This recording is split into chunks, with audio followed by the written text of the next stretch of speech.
Bonjour, je suis Sébastien, le marketeur français, et aujourd'hui dans cette étude de cas, j'accueille une femme entrepreneur, Christine Cuisinier, qui est pharmacienne, experte dans les traitements de la peau, experte en dermocosmétiques naturels. Et aujourd'hui, cette étude de cas va être particulièrement intéressante parce que Christine a accepté de partager avec nous comment elle a utilisé les conseils marketing que je partage dans mes formations pour lancer une newsletter hebdomadaire, toucher des dizaines de milliers de personnes grâce à son blog et à sa newsletter, recueillir des centaines de témoignages de ses clients et générer cette année 1 million d'euros de chiffre d'affaires en ayant fait de ses clients des fans qu'elle a fidélisés en créant une machine à vendre. Elle va nous expliquer aujourd'hui son parcours. Bonjour Christine. Bonjour Sébastien. Alors Christine, la raison pour laquelle je t'ai demandé de faire ce partage aujourd'hui, c'est parce que j'étais inspiré par le fait que tu es en train de révolutionner un petit peu le modèle d'affaires de ton secteur. J'imagine que parmi tous tes proches, il y en a certains qui se sont demandé pourquoi est-ce que Christine, pharmacienne, qui a un très bon travail dans l'industrie pharmaceutique, pourquoi est-ce que d'un seul coup Christine se met à vendre des petits pots par elle-même pour aider les gens à traiter leurs problèmes de peau? Est-ce que tu peux nous expliquer un petit peu comment tu as fait ce trajet de la pharmacie classique à l'activité que tu développes maintenant? Tout à fait. Effectivement, j'ai fait 30 ans de carrière dans l'industrie pharmaceutique, donc les 11 dernières années chez Sanofi. Donc, c'était vraiment, une carrière classique dans dans la stratégie et le marketing. Et puis, fin 2008, je me suis plus du tout sentie en phase avec les valeurs de l'industrie pharmaceutique dans lequel j'avais été très bien pendant certaines années. Et puis, j'ai décidé de partir. Et là, en l'occurrence, je voulais pas du tout faire de la cosmétique. Je voulais être dans le coaching. Donc, j'ai fait une formation en PNL, j'ai fait une formation en coaching et puis en réfléchissant, après avoir fait toutes ces formations, je me suis moi-même appliqué un coaching personnel, un auto-coaching. Et là, je me suis rendu compte que finalement, c'était pas ça que je souhaitais faire. J'ai été chercher très loin mes besoins et là, je me suis rendu compte que quand j'étais plus jeune, j'aurais adoré faire de la cosmétique. Donc ça, j'ai retrouvé cette envie et c'est un de mes profs qui m'en avait dissuadé. Et puis, j'adorais transmettre. Donc, je me suis dit, qu'est-ce que je vais pouvoir faire pour pouvoir allier les deux? Et donc, je me suis dit, je vais réapprendre totalement tout ça parce que j'ai complètement oublié ce que c'était que la cosmétique, ce qu'il y avait dedans. Et j'ai été sur différents blogs d'Internet et là, j'ai découvert qu'il y avait de la cosmétique naturelle qui commençait à pointer le bout de son nez et qui était à la portée de pas mal de personnes. Et donc, j'ai décidé de me former à l'aromathérapie et à la cosmétique. Mais alors, je vais te dire, ce qui m'a sauvée, c'est de surtout pas faire de DESS de cosmétique à la fac de pharmacie, parce que ça m'a permis de comprendre qu'il y avait d'autres moyens de traiter sa peau que celles qu'on nous enseignait, qu'on nous avait enseignées à la fac. Donc, ce que tu as voulu partager, en fait, c'était ta passion pour ces méthodes plus naturelles, en fait, pour traiter la peau. Exactement. Et alors, donc, c'est pour ça que j'ai commencé à vouloir faire ce qu'on appelle des ateliers cosmétiques. Et j'ai ouvert une petite boutique avec un coin atelier qui est à côté de chez moi dans le Luberon. Et j'ai fait ça pendant 2 ans et demi, c'est-à-dire que j'ai fait des ateliers en live et j'ai vendu des traitements naturels, des huiles végétales et des huiles essentielles.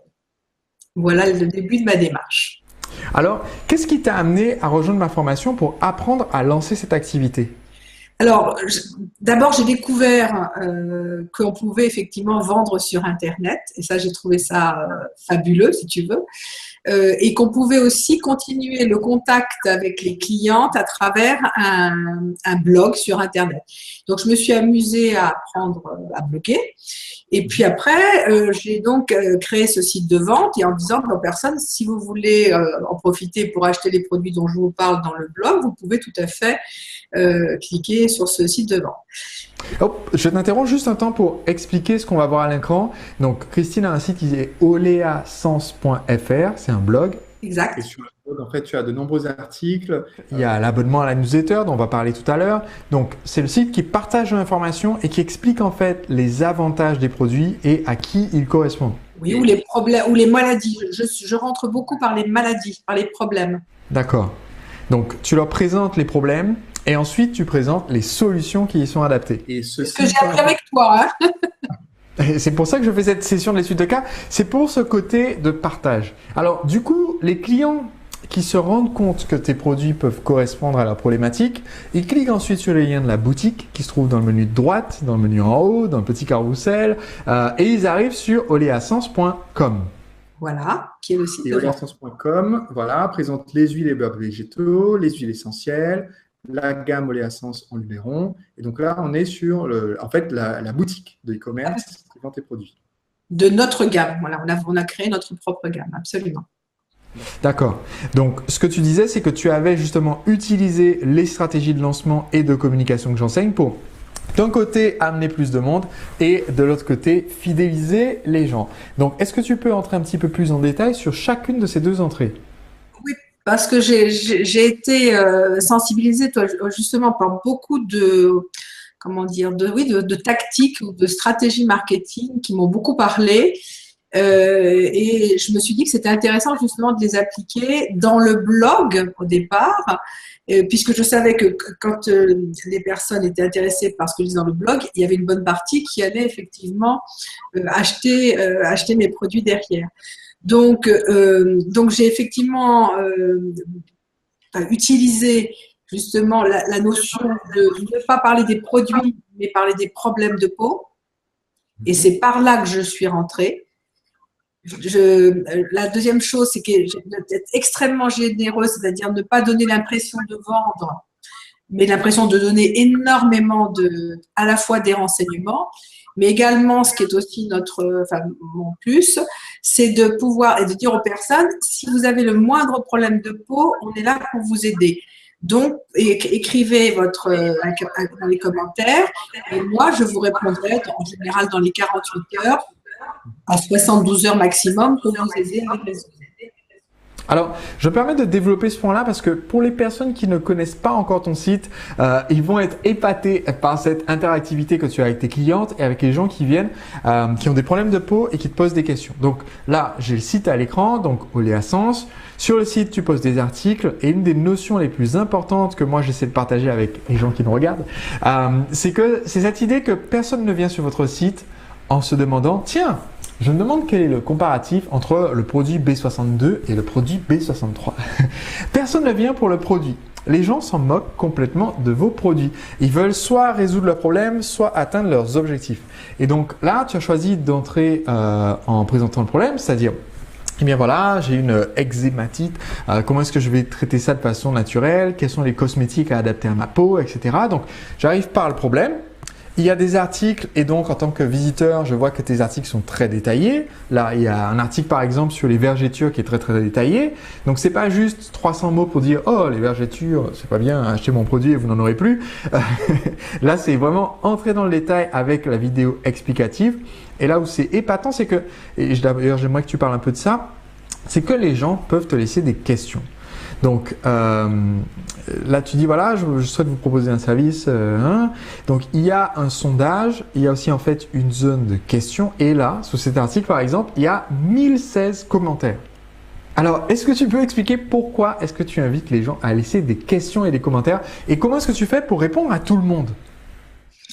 Alors, comment je fais pour leur dire de poser des questions spontanément quand les gens effectivement écrivent un problème de peau comme vergeture par exemple, ils sont concernés par le problème, ils ne vont pas venir voir le vergeture sinon pas le problème. Donc à partir du moment où ils voient qu'il y a effectivement il y a un article dessus qui leur explique comment ils vont pouvoir les résoudre, ils commencent éventuellement à voir quelques personnes qui posent des questions et se disent pourquoi moi je ne poserais pas des questions. Alors au début, j'écrivais comme ce que tu avais indiqué, écrivais à la fin souvent une question pour que les gens aient envie effectivement de poser en disant et vous, avez-vous des vergetures qui vous embêtent, racontez-nous. Par exemple, ça pourrait être, je l'ai fait tout à fait au début, c'est vrai que j'ai un peu moins tendance à le faire maintenant parce que spontanément, les personnes vont aller chercher les articles, il n'y a pas trop de commentaires pour retrouver leurs réponses. Donc, même si des fois, je me dis c'est affolant de voir le nombre de commentaires parce que ça va être compliqué pour eux. Et donc, notre principe, c'est de dire, on répond à tout le monde, qu'ils achètent ou qu'ils n'achètent pas, c'est pas le problème. On est là pour les aider. Je sais très bien que, on va dire, la personne que l'on aide n'achète pas chez moi. C'est clair. Mais ça n'a aucune espèce d'importance. D'abord parce que je les ai aidés, et ça, c'est déjà une grosse satisfaction. La deuxième chose, c'est que ils vont, si ça marche, et ça marche très bien, souvent, alors c'est vrai aussi qu'avoir un bon produit ou des bons protocoles aide aussi à la réussite d'une activité. Ils vont aller en parler autour d'eux. Et moi, je vois très bien souvent des gens qui me disent « Ah, bah, c'est ma belle-sœur qui m'a dit de vous écrire parce que vous avez résolu sans problème, etc. » Et il y a beaucoup de bouche à oreille qui se fait. Et donc, à force d'avoir effectivement énormément de questions, parce qu'en général, en moyenne, on en a 40 à 50 par jour, j'ai donc demandé à une jeune pharmacienne que j'ai formée de venir m'aider et qui travaille 2 heures par jour pour moi pour répondre à tous les commentaires. Alors, il y a certains commentaires auxquels elle ne peut pas répondre qui sont un peu soit techniques, soit qui ont un attrait à d'autres choses. Mais autrement, on va dire que c'est elle qui répond à la plupart des commentaires. Alors, tu reçois 30 à 40 commentaires par jour, c'est ça? Minimum, oui, plutôt vers 50. Oui. Une cinquantaine de commentaires par jour et tu réponds dans les 48 heures. Donc en fait, ce qui est intéressant, c'est que beaucoup de gens se seraient dit « Oh là là, les gens me posent des questions. Comment est-ce que je fais pour qu'ils arrêtent de me poser des questions ?» Ça a été une de mes réactions au départ. Et toi, en fait, tu as retourné la situation en disant « Mais comment est-ce que je me donne les moyens de répondre à la question parce que ça va être fidélisant ?» D'autant plus que tu me souviens avoir entendu de ta part de dire que plus on avait de commentaires, plus on va dire on avait du contenu, plus on avait de contenu, plus Google nous référençait. Donc de toute façon, c'est pour nos commentaires. Oui, parce que effectivement, ils utilisent leurs termes à eux par rapport à leurs questions. Donc quelqu'un d'autre qui cherche la même question va trouver ça facilement en cherchant dans Google. Donc, ce qu'on peut voir sur ton site, c'est que sur le .com, qui est la boutique, tu as une FAQ, donc une foire aux questions avec une réponse déjà rédigée aux questions les plus fréquentes que les gens se posent. Donc, la formule, c'est ça? Non, alors, non. Parce que ça aurait dû être ça, mais les gens ont compris qu'ils pouvaient me poser plein de questions aussi par là. Donc, je réponds également à ces questions. Tous les jours, j'ai 6 ou 7 questions sur ma FAQ. Il y en a aussi qu'on a qui rentrent par là. Ok. Donc, voilà, j'en ai sur Facebook, il y en a partout. Ok, donc les gens posent des questions partout, ils savent qu'on va leur répondre. Donc l'article de tout à l'heure avait 1000 et quelques commentaires. Je suis allé voir ta page contact. Et en fait, la page contact dit « Pour les conseils, laissez vos commentaires et nous vous répondrons dans les 48 heures ». Et là, je suis descendu un petit peu pour aller voir. Il y a la pharmacie du Parc Monceau qui vend tes produits à Paris, voilà. Et en dessous, là, on a 1766 commentaires. Et quand on défile, effectivement, les commentaires, ils ont une réponse de Christine. J'ai vu des commentaires aussi de Nolwenn, donc je pense que c'est la jeune personne qui… Voilà, c'est la jeune femme qui répond, moi, Nolwenn. Elle est à Nantes, exactement. D'accord. Et moi, je trouve ça épatant. Est-ce qu'on peut parler maintenant d'un autre aspect, utiliser Internet pour la fidélité? Parce que là, on a parlé d'utiliser Internet pour donner. Donc, tu donnes énormément avec tes articles, avec la réponse aux questions. C'est ce qui fait que tu amènes énormément de gens par jour sur ton blog. Combien de gens, Christine, aujourd'hui visitent ton site Internet, en gros, par jour? 11 000. Ok, wow. Donc, on a 11 000 personnes dans la journée qui visitent le site. On a du coup des dizaines de milliers de personnes, j'imagine, qui se sont inscrites sur ta liste de contacts, puisque sur le blog, j'ai le petit formulaire pour récupérer les emails sur la droite, pour l'inscription à la newsletter. Il y a aussi une petite pop-up qui offre un guide, donc pour traiter efficacement les problèmes de peau, pour une beauté naturelle. Donc là, le formulaire dit qu'il y a plus de 30 000 personnes qui ont reçu le guide, donc qui se sont inscrites pour recevoir des emails. Maintenant, parlons un petit peu du coup de la fidélisation. La personne est arrivée, elle a découvert ce que tu fais. Et premièrement, qu'est-ce qui fait qu'elle achète? Parce que beaucoup de gens qui regardent la vidéo se disent « Oui, mais Sébastien, Internet, c'est bien pour vendre des trucs sur Internet. » C'est le syndrome des gens qui pensent que vendre sur Internet, ça veut dire forcément qu'on vend un e-book à 7 € qui explique comment vendre sur Internet, un e-book à 7 € qui explique comment vendre sur… Non, voilà. Et moi, je crois que en fait, ton activité, c'est une très grande majorité de produits physiques de la boutique. 90% de mon activité, ce sont les produits de la boutique, oui. Et 10%, c'est ce que tu as créé à partir de ton savoir pour partager des conseils, pour bien choisir les produits, pour soigner soi-même ses problèmes de peau, c'est ça? Exactement. Avec en plus, j'ai même créé un logiciel où les personnes peuvent aussi faire leur propre formule en fonction de leurs différents problèmes de peau et avec leurs différentes huiles. Donc ça, c'est un truc qui se fait automatiquement, qui calcule en disant, voilà, en fonction de votre peau, voilà, vous devez faire tant de millilitres d'huile d'argan, tant de millilitres, etc. Donc elles l'ont adapté, personnalisé, oui. Alors là, tu vois, les gens qui regardent la vidéo, ils vont se dire, bon, ok, Christine, elle est ingénieure en informatique, elle a créé le logiciel. Alors dis-moi tout, comment est-ce que tu es arrivé à avoir le site, la boutique de e-commerce, la newsletter en ligne et maintenant le logiciel? J'imagine que maintenant c'est un outil en ligne pour pouvoir personnaliser la formule des produits. Alors comment est-ce que tu l'as créé? Est-ce que tu as un diplôme en création de logiciels et de développement web? Alors, pas du tout, j'ai tout fait moi-même, sauf le logiciel, effectivement. Mais autrement, non, j'ai appris à faire un blog, j'ai appris à faire un site de formation. Voilà, j'ai pris un petit peu de temps. C'est vrai que ça m'a pris du temps. Ça m'a beaucoup amusé aussi. Alors moi, je suis pas fait partie des gens qui aiment beaucoup la technique. Donc, j'ai pris du plaisir aussi, non seulement à faire des choses dans l'univers on va dire, dans l'univers de la dermocosmétique naturelle, mais également dans l'univers d'Internet et des formidables outils qu'il propose. Donc ça, j'ai tout fait moi-même, a priori. Tu sais, j'apprécie le côté quand on est passionné par ce qu'on fait. En fait, c'est pas la corvée d'être face à un ordinateur pour résoudre le problème de milliers de gens. Et c'est au contraire une opportunité énorme. De plaisir. Et voilà, je sais que tu recueilles beaucoup de témoignages, tu fais des listes tes clients. Est-ce que tu peux expliquer comment tu utilises Internet et l'automatisation pour faire ça?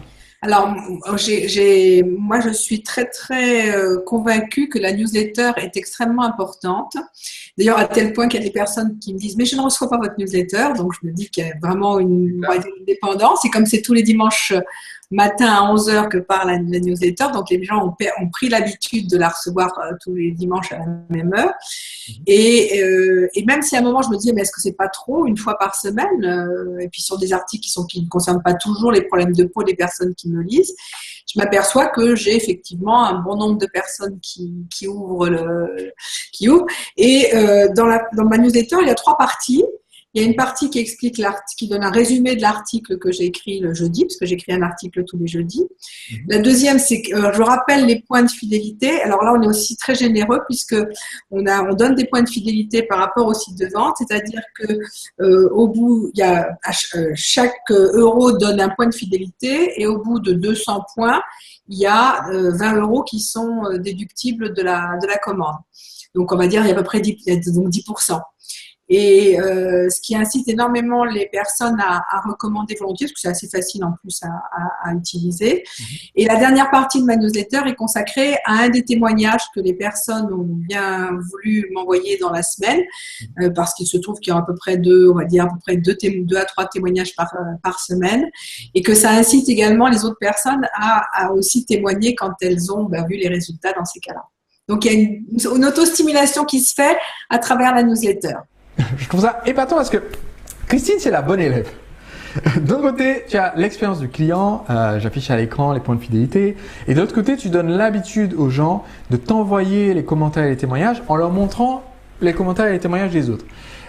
Et là, je suis sur le site donc oleasens.com. Donc, on a une page comme ça avec l'ascenseur sur mon navigateur parce qu'il y a une tonne de témoignages en fait de gens qui avaient des gros problèmes. Par exemple, Karine qui avait des gros problèmes d'eczéma et d'irritation du visage et qui utilise ces produits depuis 2 ans et qui a vu disparaître son eczéma. Et du coup, ça inspire les nouvelles personnes qui découvrent. Ça te donne confiance aussi et ça incite quand on est devenu client et qu'on a vu le résultat à partager à son tour son succès. Donc, c'est gagnant, gagnant, gagnant. Absolument. Donc, tu as des centaines de témoignages, des milliers de personnes qui te suivent. Qu'est-ce que ça a changé pour toi? Qu'est-ce qui a changé dans ta vie, dans ton quotidien en tant que personne? Alors, c'est amusant parce qu'au début, quand j'ai commencé dans ma petite boutique avec mes petites fioles d'huile végétale que personne ne connaissait, surtout que j'ai aussi on va dire, j'ai un peu innové également, si tu veux, sur le plan dermocosmétique. C'est-à-dire que j'ai découvert le pouvoir des huiles végétales et ça m'a bluffé. Voilà, j'ai découvert à travers des expériences personnelles et familiales. Et donc, si tu veux, ça y est, j'ai oublié ce que j'étais en train de raconter. Excuse-moi.